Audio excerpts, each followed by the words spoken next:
हिंदी में यूपीएससी की तैयारी से संबंधित प्रोग्राम्स को देखने के लिए सब्सक्राइब करें स्टडी IQ IAS हिंदी। नमस्कार, स्टडी IQ IAS हिंदी में आप सभी लोगों का बहुत बहुत स्वागत है। मैं विरद एक बार फिर से आपके समक्ष हाजिर हुआ हूं। दोस्तों, देश में चुनाव का माहौल चल रहा है। आप सब लोगों को मालूम है कि लगातार वर्ष 2024 का जो ये लोकसभा का चुनाव हो रहा है, इसमें बहुत सारे आपको चुनावी खबरें जो हैं देखने को मिल रही होंगी। लेकिन इन्हीं चुनावी खबरों से कुछ महत्वपूर्ण चीज़ें आपके यूपीएससी एग्जाम्स के लिए भी आ सकती हैं, क्योंकि अगर आप देखेंगे तो यूपीएससी काफ़ी कुछ करंट बेस्ड चीज़ें जो है वो पूछता ही रहता है। तो चाहे आप इस वर्ष की तैयारी कर रहे हो या किसी अन्य वर्ष की, उस सभी पॉइंट ऑफ व्यू से ये एक महत्वपूर्ण विषय है जो अभी हाल ही में चर्चा में आया है। चर्चा इस बात की होगी इस आज के लेक्चर में कि क्या जेल में बंद जो आरोपी है, क्या वो चुनाव लड़ सकते हैं? अगर लड़ सकते हैं तो उसके क्या प्रावधान हैं? क्या वो वोट दे सकते हैं? अगर वो दे सकते हैं तो उसके क्या प्रावधान है, और नहीं दे सकते हैं तो क्यों नहीं दे सकते हैं? इस तरीके के विषयों पर हमारी आज चर्चा होगी, जिसमें मैं आपको जैसे एक तरीके से राजनीति विज्ञान का विषय से जुड़ा एक टॉपिक है, पॉलिटिकल साइंस से जुड़ा हुआ एक टॉपिक है, राजनीतिक मुद्दा आजकल चल ही रहा है हर जगह पर। तो इस बीच आप लोगों को भी चाहिए कि पूरे समस्त लोकसभा के इलेक्शंस के ऊपर आप अपनी नज़र बना करके रखें और वहाँ से कुछ इस तरीके की चीज़ें जो आपके काम की हैं उसे आप तलाश करके अपने लिए स्टडी का नोट्स जो है वो बना सकें।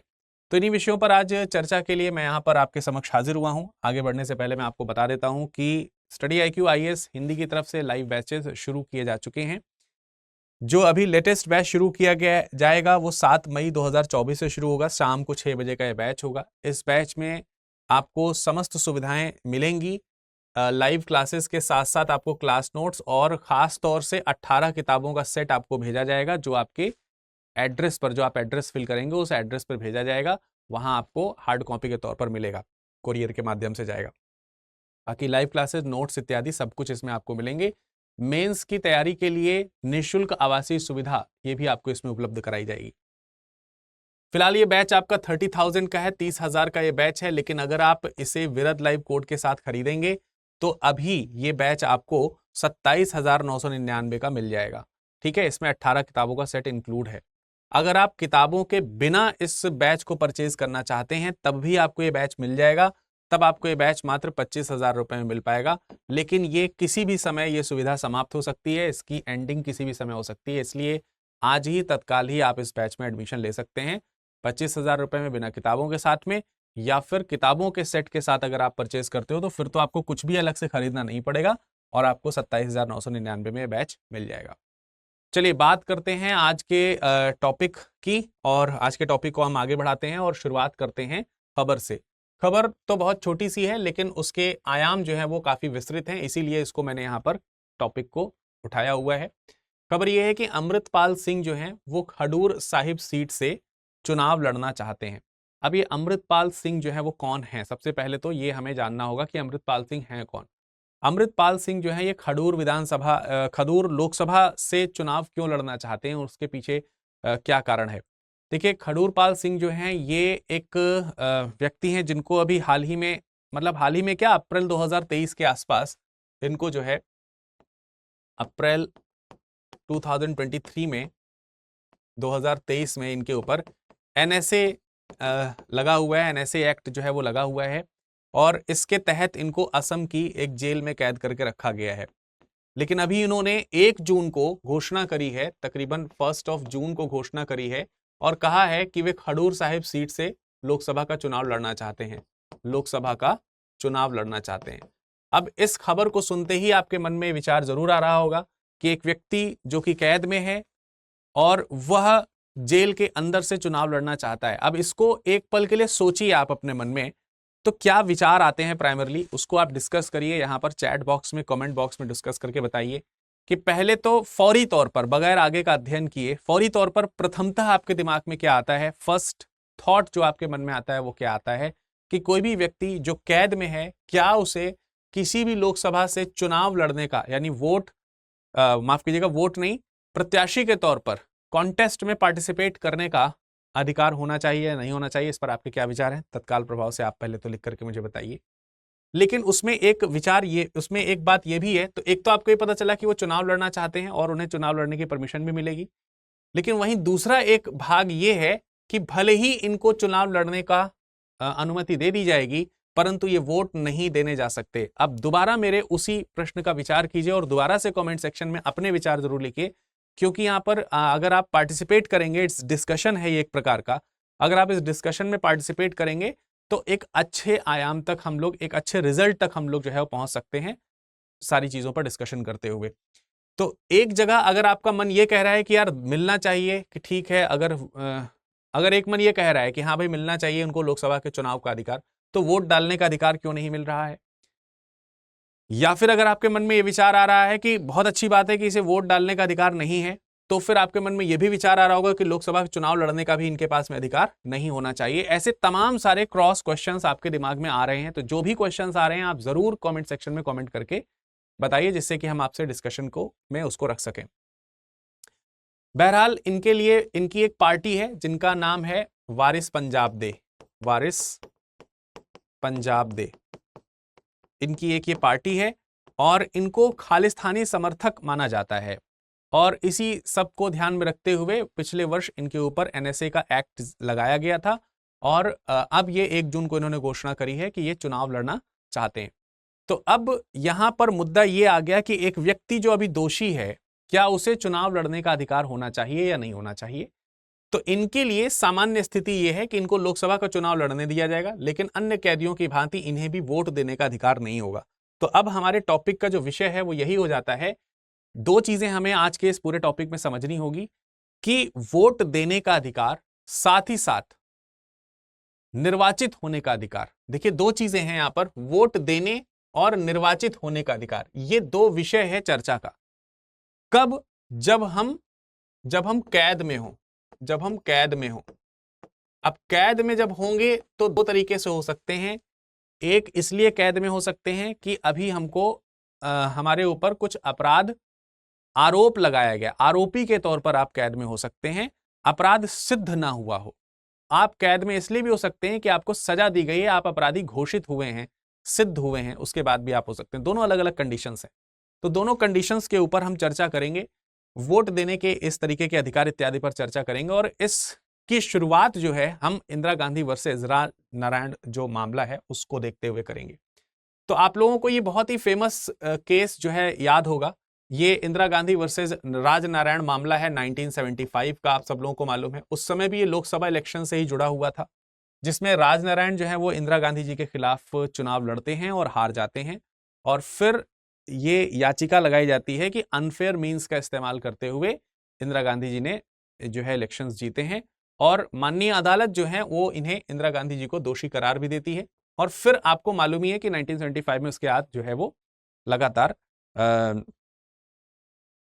बहुत ज्यादा मतलब एक परेशानी का माहौल उत्पन्न हो गया था, आपातकाल। फिर जो है वो स्थिति वहां तक पहुंच गई थी, आपातकाल वगैरह लगा था। लेकिन हम उस मुद्दे को यहां पर लेकर के नहीं जाना चाहते हैं। हम इसी मुद्दे पे एक डिस्कशन हुआ, इसी मैटर में, इसी मामले में एक डिस्कशन हुआ जिसको संविधान की बुनियादी संरचना के अंतर्गत रखा गया, क्योंकि ये मुद्दा जो है ये चुनाव से संबंधित था। ये मुद्दा जो है किससे संबंधित था? ये संबंधित था चुनाव से, ठीक है, ये मुद्दा चुनाव से संबंधित था। तो माननीय सुप्रीम कोर्ट ने इसमें क्या कहा? सुप्रीम कोर्ट ने इसमें यह कहा कि स्वतंत्र और निष्पक्ष चुनाव, स्वतंत्र चुनाव होने चाहिए और निष्पक्ष चुनाव होना चाहिए। ये हमारे कॉन्स्टिट्यूशन की बुनियादी संरचना का एक हिस्सा है। ये क्या है? संविधान की बुनियादी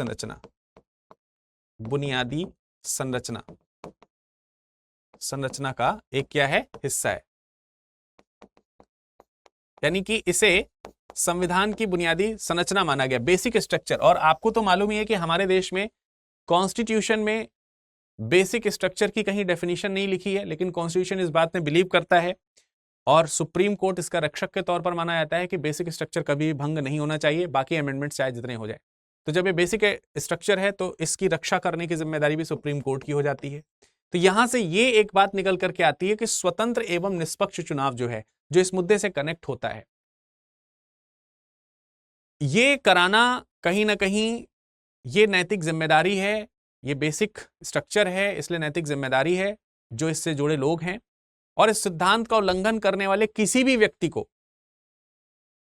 व्यक्ति को कानूनी रूप से अगर देखा जाए तो समर्थन प्रदान नहीं किया जा सकता है। साथ ही साथ अगर इस तरीके का उल्लंघन करने वाली कोई नीति बनती है, यानी कि स्वतंत्र और निष्पक्ष चुनाव करने वाली अगर कोई विधायिका किसी प्रकार की ऐसी कोई नीति बनाती है या कोई विधि बनाती है, तो इस विधि को उस हद तक खारिज कर दिया जाएगा जिस हद तक वो इस चीज को ब्रेक कर रही है, तोड़ रही है। तो इस तरीके की चीजें हमको सामने आते हुए दिखाई देती हैं। तो इससे जुड़ा एक मुद्दा तो आपको ये इंदिरा गांधी बनाम राजनारायण वाला मुद्दा देखने को मिलता है। तो इसका मतलब क्या हो गया कि स्वतंत्र और निष्पक्ष चुनाव जो है वो संवैधानिक आधार पर रखे गए हैं। इसका आधार जो है वो संवैधानिक आधार है और सर्वोच्च न्यायालय ये मानता है कि चुनाव करने और चुने जाने दोनों चीजें, देखिए यहां पर निर्वाचित होने का अधिकार भी ना, निर्वाचित होने का मतलब क्या हो गया, चुने जाने का अधिकार। तो जो चुने जाने का अधिकार है, चुने जाने के अधिकारों में समान दर्जा इसमें नहीं हो सकता है, सबको इक्वल राइट्स नहीं दिए जा सकते हैं। क्यों? क्योंकि ये बेसिक स्ट्रक्चर है, जहां कहीं भी लगेगा कि स्वतंत्र निष्पक्ष चुनाव नहीं हो रहे, वहां से उसको रिमूव भी किया जा सकता है, हटाया भी जा सकता है, रोका भी जा सकता है, फला फला चीजें की जा सकती हैं। तो चुने जाने का अधिकार समान अधिकार नहीं है। इसका मतलब यह होगा, इसको बहुत सरल शब्दों में अगर हम समझें तो इन सब का कंक्लूजन निकल करके अंत में यह आता है कि चुने जाने का जो अधिकार है, चुने जाने का जो अधिकार है, चुने जाने का जो अधिकार है, यानी राइट टू इलेक्ट जो है, या हम कह सकते हैं कि हमको कॉन्टेस्ट करना है और कंटेस्टेंट के तौर पर जाना है, इस बात का जो अधिकार है, चुने जाने का जो अधिकार है, यह हमारा कानूनी अधिकार है, कानूनी अधिकार है, अधिकार है, और यह हमारा मौलिक अधिकार नहीं है। यह हमारा मौलिक अधिकार जो है वो नहीं है, ये फंडामेंटल राइट नहीं है, यानी इसको जो है संरक्षण के अंतर्गत रखा जाएगा, जरूरत पड़ेगी तो इसे मोल्ड किया जाएगा, तोड़ा मोड़ा जाएगा। इसी तरीके का एक और केस इसी से जुड़ता है जो कि कुलदीप नैयर वर्सेस भारत संघ का है। ये 2006 का मामला आपको देखने को मिलेगा, कुलदीप नैयर वर्सेस भारत संघ। इसमें 2006 का जो ये मामला है, इसमें सुप्रीम कोर्ट की माननीय जजों की 5 जजों की एक बेंच बैठी थी, संवैधानिक पीठ थी, और उसने इसमें यह साबित किया है कि वोट देने का अधिकार शुद्ध और सरल तरीके से, बिल्कुल प्योरली यही है, क्या है, कानूनी अधिकार है, वैधानिक अधिकार है। तो इसमें यह स्पष्ट किया गया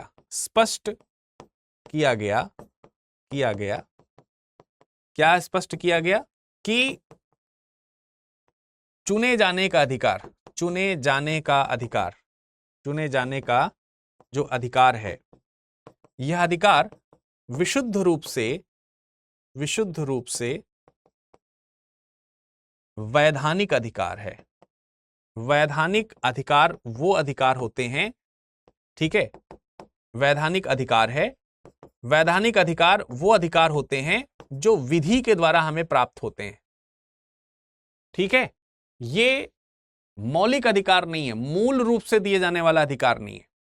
इसका मतलब यह हुआ कि ये मौलिक अधिकार नहीं है तो इसे किसी कंडीशन में निरस्त भी किया जा सकता है, यानी कि निर्वाचित होने का अधिकार आपका मौलिक अधिकार नहीं है, इसे कानून हटा भी सकता है। तो जो 5 जजों की बेंच थी, उन्होंने ये फैसला सुनाया और ये बताया कि अगर इसका मतलब ये अर्थ हुआ कि अगर किसी व्यक्ति को निर्वाचित होने के अधिकार से वंचित करना है तो विधि बना करके, विधि कानून इत्यादि बना करके इसे वंचित किया जा सकता है, वैधानिक अधिकार उसके निरस्त किए जा सकते हैं। तो यहां तक आपको समझ में आ गया कि अच्छा, इसमें वोट देने वाला जो अधिकार है यह भी कानूनी अधिकार है, यह भी आपका मौलिक अधिकार नहीं है, यह भी आपका वैधानिक अधिकार है। तो दोनों प्रकार के जो अधिकार हैं वो आपके क्या हैं, वैधानिक अधिकार है। समझ में आ रहा है कि नहीं आ रहा? वोट देने का जो अधिकार है और निर्वाचित होने का जो अधिकार है, ये दोनों प्रकार के अधिकार क्या हो गए, यहां तक आपको स्पष्ट हो गए कि ये दोनों अधिकार जो हैं, वोट देने का अधिकार भी, वोट देने का अधिकार, वोट देने का जो अधिकार है वो अधिकार क्या है, वो विशुद्ध रूप से आपका वैधानिक अधिकार है। अब इसको अगर हम और आगे बढ़ाते हुए देखें तो एक बात आता है कि दोष सिद्धि के बाद ही चुनाव लड़ने पर रोक है, तो क्योंकि चुनाव लड़ने पर रोक लगाई जा सकती है, तो चुनाव लड़ने पर रोक किसी अपराधी को कब लगाई जा सकती है ना? जैसा कि अभी आपको पता चला कि विधि के कारण जो है चुनाव लड़ने पर रोक लग सकती है। तो वो विधियां, वो कानून आपको कहां देखने को मिलेंगे और किस प्रकार से, कौन है जो इसके पीछे कार्य कर सकता है? तो इसमें हमको एक तो ये ध्यान रखना है, चुनाव से संबंधित जो अधिकार मिलते हैं वो रिप्रेजेंटेशन ऑफ पीपल्स एक्ट जो है, लोक प्रतिनिधि अधिनियम जिसको कहते हैं, उसकी धारा 8 में इस प्रकार की एक चर्चा होती है। आरपी एक्ट हम शॉर्ट में इसको कहते हैं, RP act, representation of people's act की धारा 8। और रिप्रेजेंटेशन ऑफ पीपल्स एक्ट की धारा 8 में एक शीर्षक है जिसका नाम ये है, क्या है? कुछ अपराधों के लिए दोष सिद्धि पर अयोग्यता। यानी कुछ अधिकार ऐसे हैं जिसमें दोष सिद्धि पर अयोग्यता की बात करी जाती है, और इसमें एक लंबी लिस्ट जारी करी गई है कि ये फला फला चीजें जो हैं वो इस तरीके के लोगों को रोकती है कि उनको चुनाव लड़ने का अधिकार नहीं होगा, चुनाव लड़ने के लिए उनको अयोग्य घोषित किया जाएगा।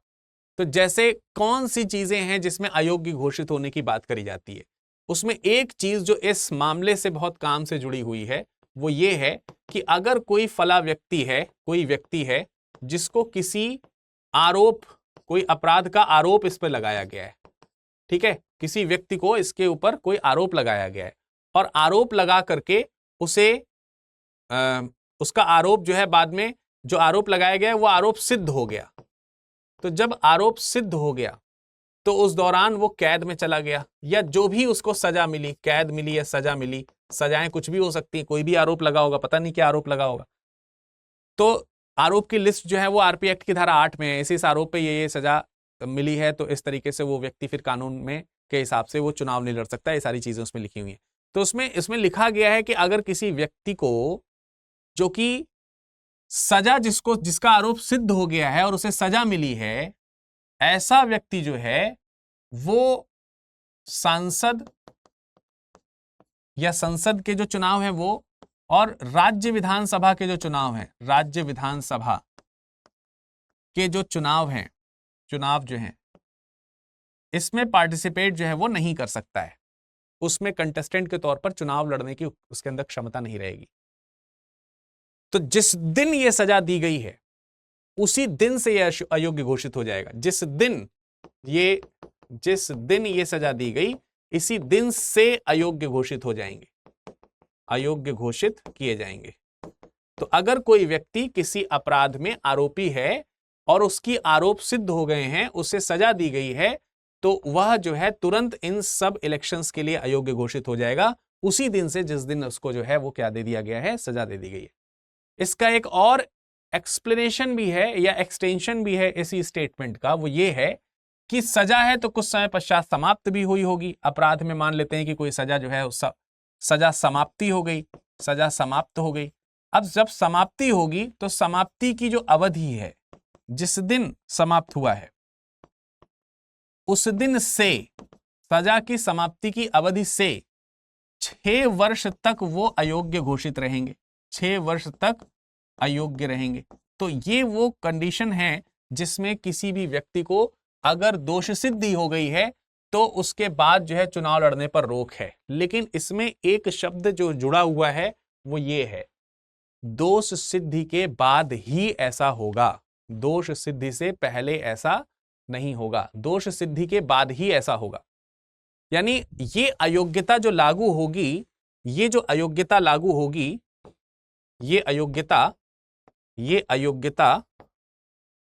दोष सिद्धि के बाद ही, दोष सिद्धि के बाद ही लागू होगी, बाद ही लागू होगी। ठीक है। अब यहां पे जो मामला है, इसमें ये अभी कैद हैं, इनका दोष सिद्ध करके इनको अभी सजा जो है वो नहीं दी गई है। इसका मतलब ये भी कहां पर हैं, ये भी कैद में। और इस अधिकार से आरपी एक्ट की धारा 8 ये कहती है कि जो इस तरह से कैद है, उसे, जो इस तरीके से जिसको दोषी ठहराया गया है लेकिन अभी सिद्ध नहीं हुआ है, दोषी ठहराया गया है लेकिन अभी सिद्ध नहीं हुआ है, वह चुनाव लड़ने के लिए अपील कर सकता है। यानी ये अयोग्यता केवल तभी लागू होगी जब किसी को दोषी ठहरा दिया गया, और तब लागू नहीं होगी जब केवल उन पर आपराधिक आरोप लगे हों।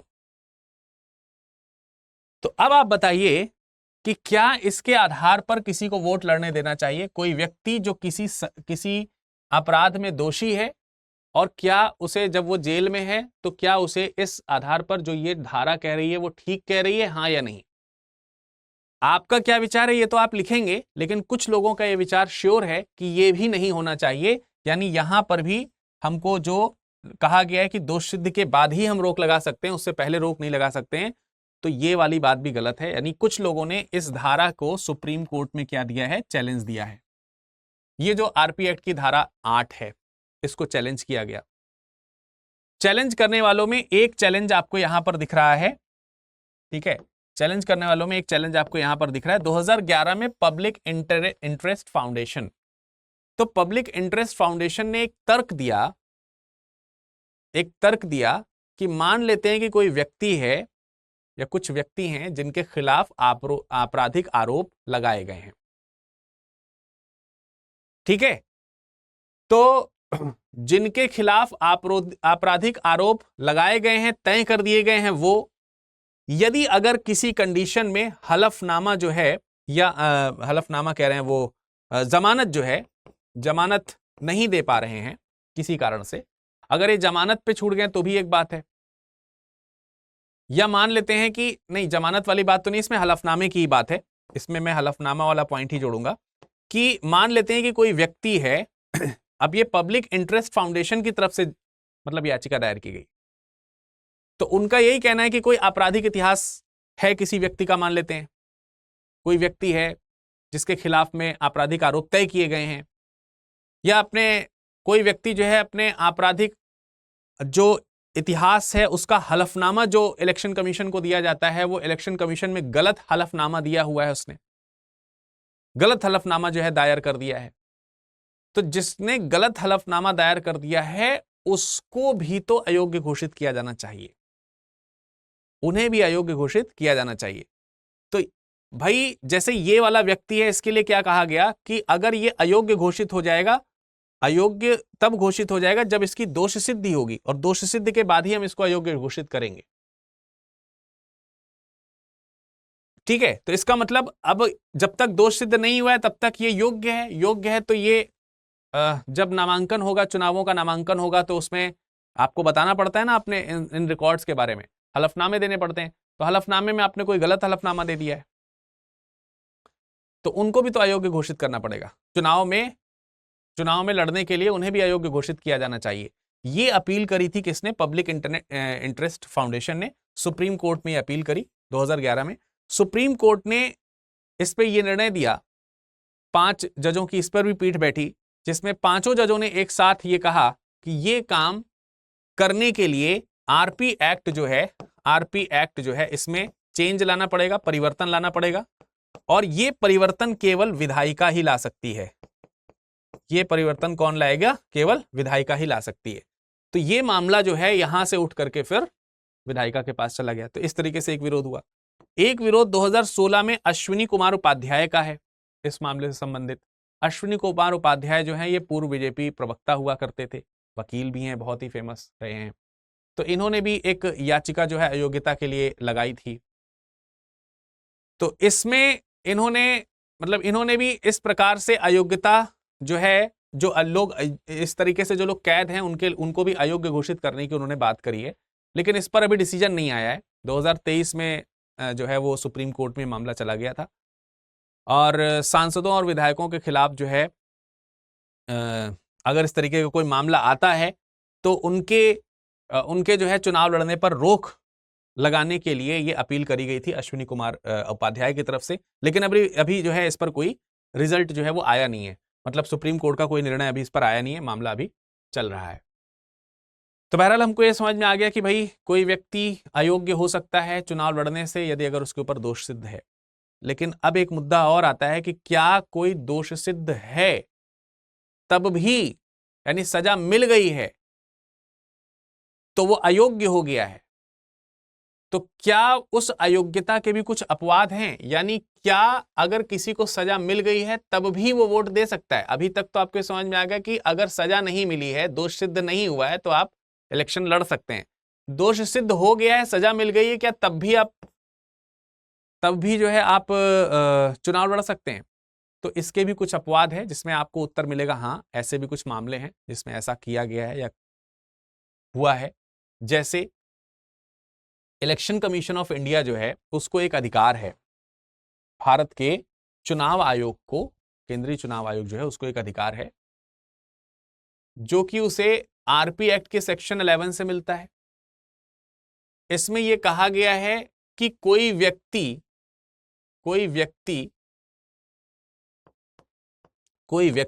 जो अयोग्य है क्या करने के, चुनाव लड़ने के, तो उसकी अयोग्यता को हटाने का अधिकार इलेक्शन कमीशन के पास में, या उसकी अयोग्यता को कम करने का जो अधिकार है वो भी इलेक्शन कमीशन में है, इलेक्शन कमीशन के पास में है। और ये पावर उसे आरपी एक्ट की सेक्शन 11 से यानी धारा 11 से मिलता है। इसी शक्ति का प्रयोग करते हुए सिक्किम के एक पूर्व मुख्यमंत्री थे प्रेम सिंह तमांग, 2019 में इसी शक्ति का प्रयोग करते हुए इलेक्शन कमीशन ऑफ इंडिया ने प्रेम सिंह तमांग जो हैं, जो कि मुख्यमंत्री थे, उनकी अयोग्यता की अवधि को कम कर दिया था। इनको कैद किया गया था, इनके ऊपर अपराध साबित हुआ था, गाय की खरीद में धन का कुछ दुरुपयोग इन्होंने किया था। 2018 में इनको सजा मिली थी, 2018 में इनको 1 साल की कैद की सजा मिली थी। उसके बाद इन्होंने जो है वो इनको उसको रिहा कर दिया गया था। तो अब रिहा कर दिया गया तो उसके बाद तो आप 6 साल तक जो है चुनाव नहीं लड़ सकते हैं, लेकिन यहां पे इलेक्शन कमीशन ने इनको परमिशन दी थी कि आप ऐसा लड़ सकते हैं। तो एक बार ऐसा भी हुआ है, यानी इलेक्शन कमीशन अपनी इस पावर का इस्तेमाल करते हुए ऐसा कर सकता है। इसके अलावा कुछ और कंडीशन भी है। दोष सिद्धि पर उच्च न्यायालय की रोक हो, यानी कि जिस कोर्ट ने आपको दोष सिद्ध किया है, तो दोष सिद्ध हो गया तो स्वभावतः आरपी एक्ट का सेक्शन 8 लग जाएगा और आप जो है अब चुनाव नहीं लड़ पाएंगे और रिहा होने के 6 साल बाद तक भी नहीं लड़ पाएंगे। लेकिन अगर दोष सिद्ध होने पर आपने अपील करी है, किसमें अपील करती है? हायर कोर्ट्स में, यानी कि उच्च न्यायालय में आपने अपील कर दी है, तो अगर हाई कोर्ट ने उस दोष सिद्धि पर उस पर रोक लगा दी है तो फिर आपका मामला फिर वैसे हो जाता है, फिर आप इसके परिणाम स्वरूप अयोग्य नहीं रहेंगे, यानी ये योग्यता जो है वो प्रभावी नहीं रहेगी, अयोग्यता जो है वो प्रभावी नहीं रहेगी और आप फिर जो है इलेक्शन में पार्टिसिपेट कर सकते हैं। ऐसा ही एक मामला 2020 में अपहरण के दोषी थे धनंजय सिंह, जो कि सपा, माफ कीजिएगा, बसपा, बहुजन समाज पार्टी जो है उसके पूर्व सांसद हुआ करते थे। उन्होंने लोकसभा चुनाव में लड़ने के लिए ये वाला एक पैंतरा अपनाया था। जब उनको जिला न्यायालय ने अपहरण का दोषी मानते हुए उन्हें सजा दी तो उन्होंने इलाहाबाद हाई कोर्ट में, ठीक है, इलाहाबाद हाई कोर्ट में अपील करी और इलाहाबाद हाई कोर्ट ने उनको जमानत दे दी। तो जमानत दे दी है, लेकिन सजा जो है वो नहीं बदली। सजा को रोकने से इनकार उन्होंने नहीं किया था, लेकिन जमानत दे दी गई थी। तो इस तरीके का मामला भी हो सकता है कि अयोग्यता आप जो है वो कुछ मामले में अपवाद साबित हो सकती है, जबकि आपको दोष सिद्ध किया गया हो। ठीक है, जबकि आपको क्या किया गया हो? दोष सिद्ध किया गया हो। तो ये तो एक अयोग्यता का मामला हो गया। अब हम वोट देने के मामले में चलते हैं। ये तो इस मामले को अभी तक हमने समझा कि क्या हम इलेक्शन में पार्टिसिपेट कर सकते हैं कि नहीं, लेकिन अब हम ये समझने वाले हैं कि वोट देने का हमारे पास में अधिकार है कि नहीं। वोट देने का अधिकार, वोट देने के अधिकार के विरुद्ध जो रोक है वो क्या है? आरपी एक्ट की धारा 62.5 में, यानी 62.5 या 62 उपखंड 5 में मतदान पर प्रतिबंध लगाया जा सकता है कुछ लोगों के। कोई व्यक्ति ऐसे भी होते हैं जिनको वोट देने से रोका जा सकता है। मतदान पर प्रतिबंध। तो मतदान पर प्रतिबंध कैसे लगाया जा सकता है, इसके विषय लिखे हुए हैं, इसके तमाम सारे विषय लिखे हैं। पूरी विषयों की एक श्रृंखला है, आपको देखने को मिलेगी इस पूरे एक्ट के इस पर्टिकुलर धारा के अंदर। तो उसमें बहुत सारी धाराएं, जैसे उसमें जो हमारे इस टॉपिक से रिलेवेंट है वो है कि अगर आप जेल में बंद हैं और जेल में किसी भी प्रकार से बंद हैं, अगर आप जेल में बंद हैं तो आप मतदान नहीं कर सकते। जेल में बंद हो, फिर वो चाहे कारावास की सजा के तहत हो या फिर आप पुलिस हिरासत में हो, कैसे भी करके हो, आप वोट देने नहीं जा सकते। हाँ, निवारक हिरासत में रखे गए जो लोग हैं वो इसमें अपवाद है। तो जेल में बंद हैं लेकिन निवारक जो अपराध हैं, अपराध जो हैं वो इसके लिए क्या है, अपवाद है, अपवाद है। ठीक है। आप अगर आपराधिक आरोपी हैं, ठीक है, आपराधिक आरोपी, तो आपराधिक आरोप अगर आपके ऊपर लगाए गए हैं तो आपको वोट डालने से रोका जा सकता है। लेकिन यह तब तक रोका जा सकता है जब तक कि आपने जमानत ना ले ली हो। अगर आपने जमानत ले ली है तो फिर आपको वोट डालने से नहीं रोका जा सकता है। जमानत मिलने पर आप वोट डालने जा सकते हैं। अब ये वाले जो अधिकार हैं या ये वाली जो धारा है आरपी एक्ट की 62(5), इस पर भी इलाहाबाद इस पर भी जो है कोर्ट्स में चुनौतियां पेश की गई हैं। जैसे कि 1997 में अनुकूल चंद्र प्रधान जो कि एक वकील हुआ करते थे, सुप्रीम कोर्ट वर्सेस भारत संघ का एक ये मामला है जिसमें इनके माध्यम से 62.5 यानी ये जो अयोग्यता की बात यहां पर वोट डालने के लिए, वोट डालने के अधिकार की अयोग्यता जो बात करी गई है उसको खारिज करने की उन्होंने कुछ तर्क दिए थे माननीय सुप्रीम कोर्ट के सामने कि ये इसको एक चुनौती दी थी। उस चुनौती को खारिज कर दिया था सुप्रीम कोर्ट में। चुनौती में तर्क क्या दिए गए थे?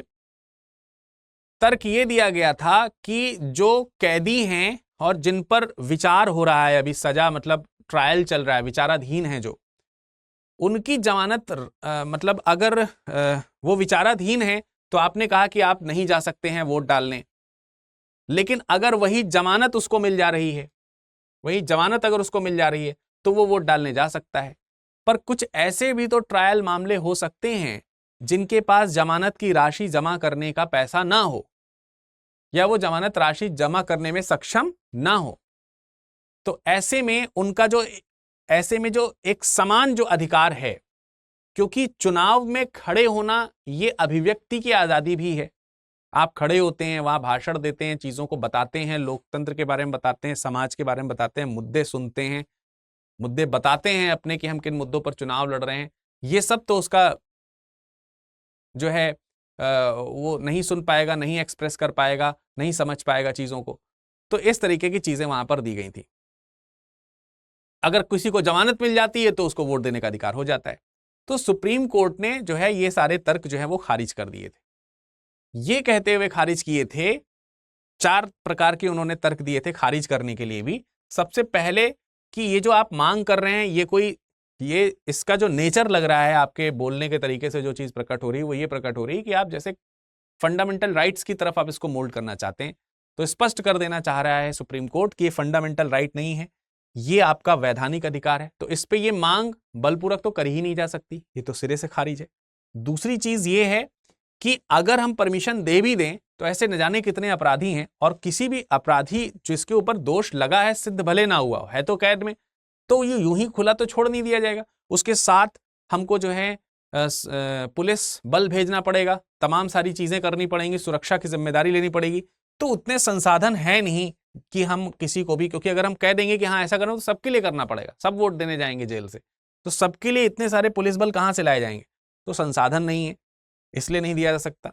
तीसरी बात यह है कि आंदोलन, भाषण और अभिव्यक्ति की जो आप बात कर रहे हैं, ये कोई व्यक्ति जो जेल में कैद है, जिसके ऊपर आपराधिक मामले चल रहे हैं, उसकी अगर हम बात करते हैं तो उसका जो आचरण है, उस आचरण में बंद जो व्यक्ति है, उसको आप इस आचरण में जो बंद व्यक्ति नहीं है यानी आम जनता जो है, उसके कंपेयर नहीं कर सकते, यानी उससे तुलना नहीं कर सकते। तो तुलना नहीं कर सकते तो आप इस चीज का दावा भी नहीं कर सकते। और फिर सुप्रीम कोर्ट यह मानता है कि हर तरह से इस प्रकार के प्रतिबंध उचित हैं कि जो जेल में जाए उसके ऊपर अपराध सिद्ध हो या ना हो, अगर उसे कैद किया गया है तो फिर वो चुनाव लड़ने का अधिकार नहीं रखता। तो इस तरीके से उनका मानना है कि यह निर्णय सही है। आपराधिक पृष्ठभूमि वाले जो व्यक्ति हैं उनका चुनाव से दूर रहना ही ठीक है। वो पृष्ठभूमि कैसी भी हो, बाद में वो पृष्ठभूमि हट जाएगी तो एक अलग बात है, लेकिन जब तक है तब तक ये अनुचित है, नहीं जाना चाहिए। तो इसलिए वोट देने का अधिकार नहीं भी। अब ओवरऑल कंक्लूजन जो निकलना चाहिए वो क्या है?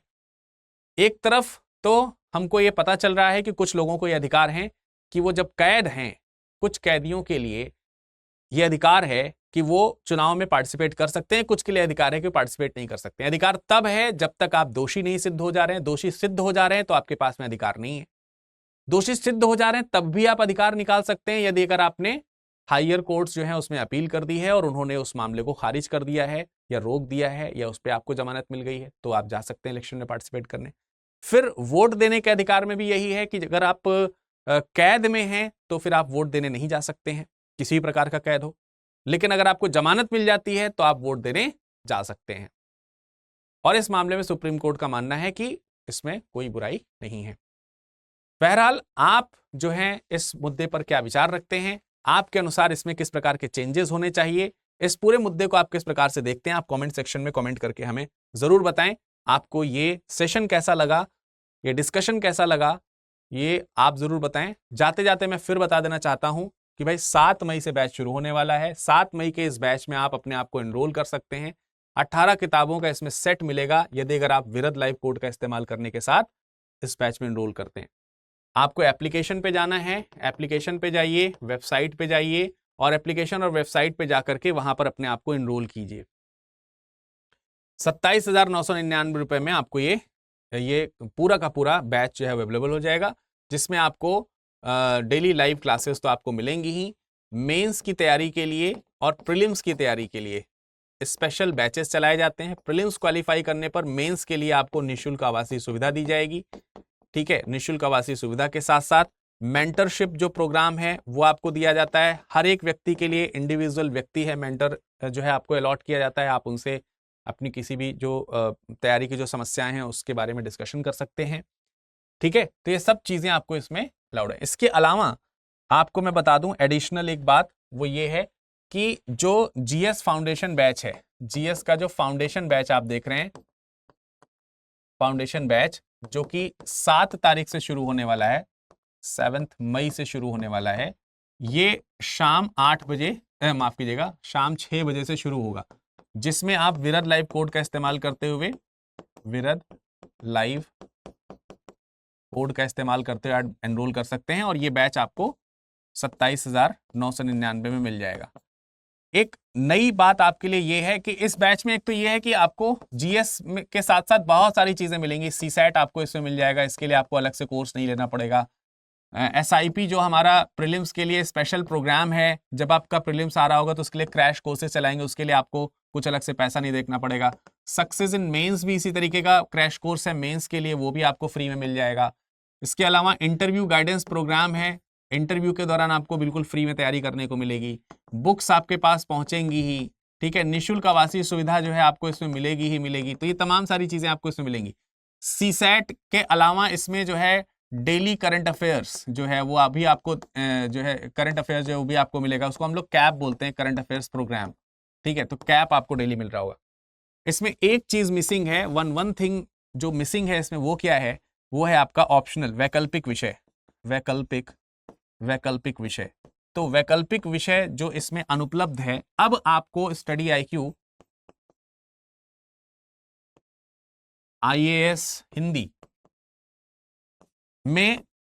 में आपको वैकल्पिक विषय, हिंदी के वैकल्पिक विषय, तो हिंदी के वैकल्पिक विषय में पीएसआईआर आपको हिंदी में उपलब्ध है। और हिंदी में ही आपको जो उपलब्ध है वो है आपका इतिहास। तो इतिहास अगर कोई वैकल्पिक विषय के साथ में है या पीएसआईआर कोई वैकल्पिक विषय में है तो हिंदी में आप इसमें एडमिशन ले सकते हैं, जिसमें आपकी क्लासेस जो हैं वो 6 मई दोपहर 1 बजे से शुरू हो जाएंगी। तो इस बैच में भी आप एनरोल कर ले सकते हैं और इसमें भी एनरोल करने के लिए आपको कोड जो है वो विरद लाइव ही इस्तेमाल करना है, जिसमें आपको मैक्सिमम डिस्काउंट मिल जाएगा।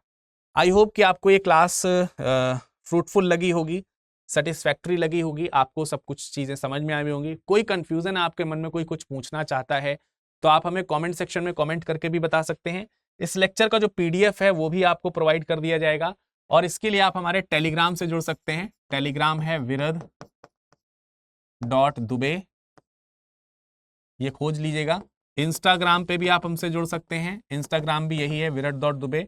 हमारा ईमेल आईडी भी है virad.dube@studyiq.com। ठीक है, तो ये चीज से आप हमसे कांटेक्ट कर सकते हो, मिल सकते हो, और आपका जो PDF है वो टेलीग्राम पे मैं यहाँ पर डाउनलोड करने का ऑप्शन आपको अवेलेबल करा दूंगा। चलिए फिर मुलाकात करेंगे, फिर किसी करंट अफेयर्स, किसी न्यूज के साथ। तब तक ख्याल रखिएगा, धन्यवाद। हिंदी में यूपीएससी की तैयारी से संबंधित प्रोग्राम्स को देखने के लिए सब्सक्राइब करें स्टडी IQ IAS हिंदी।